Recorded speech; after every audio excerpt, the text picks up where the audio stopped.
your writing process. Like, just take me into the mindset of how you, without, I don't want to get all into your secret shit, but on a surface level, give me the process of how you come up with your shit and do your writing and shit. Well, I come up with topics all the time, things that I want to make songs about. And I just write it down and just kind of, write down titles and, hooks and, just you do it that phrases and all kind of stuff. And then I find a beat that brings that out, and makes me actually write a song with that beat, with that topic. Now I can start writing lyrics because the beat fits the topic, everything fits together. So then I start writing and then write the lyrics, to that beat that I got, and then, try to make a song, a real song, and not just raps and hooks. And, just try to be creative and not, be repetitive.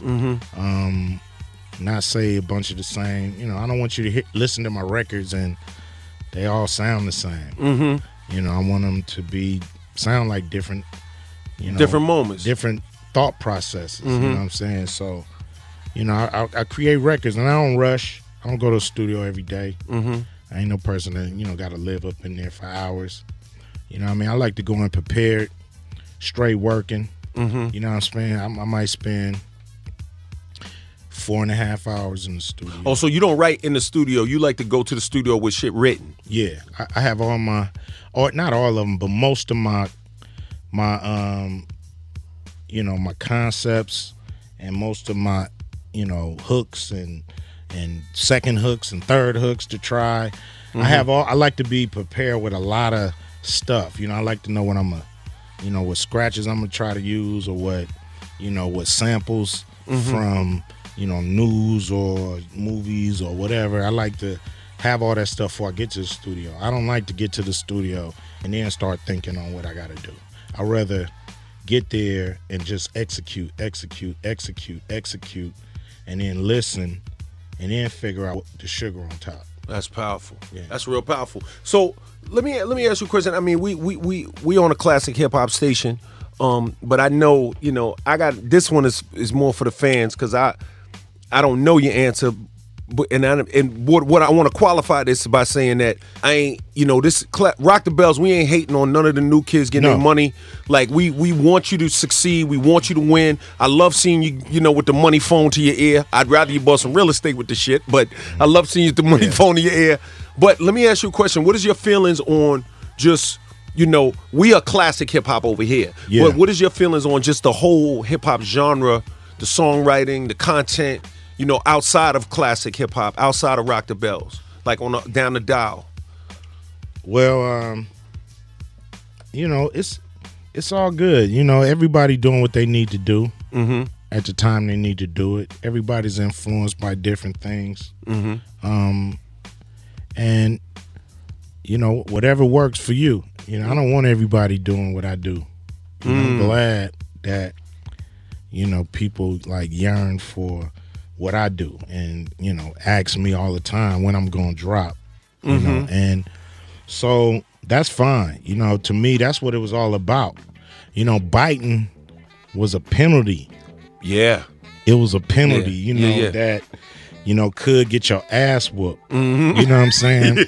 So now it's just mandatory damn near. Like, you gotta steal somebody's lyrics.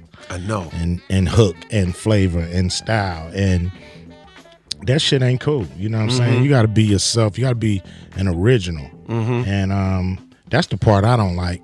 But as far as different songs, different styles, to be honest, we doing classic hip hop, but it was whack shit back then. Yep. It was good shit. It was whack shit. No doubt. Just like now. Yep. It's good shit. It's whack shit. And so that's cool. That's hip hop. That's creativity, and that's subjective. So, what I might think is whack, it's millions of people that think it's dope, and so that's fine.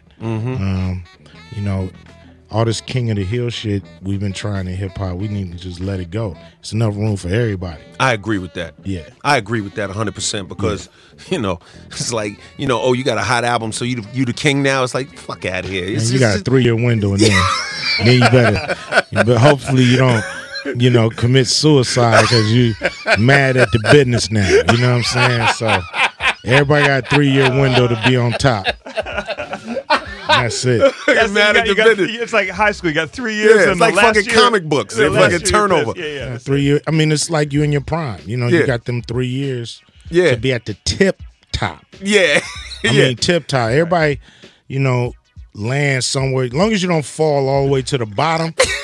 You know, tumble a few little feet down and grab on. Yeah. But midway down the staircase type shit. But tip top, you know, you got 3 years up there. Yeah. I don't care who you are. Yeah. Nah, you care right. how hot you are. And go back and look at the history of hotness and see how long they was up there. Yo, do you know how funny the history of hotness is? Just in general? I mean, you know, that should be a show. Absolutely, the fucking history of hotness. Yeah. See how long rappers been on top and how long did they reign before they started to slip.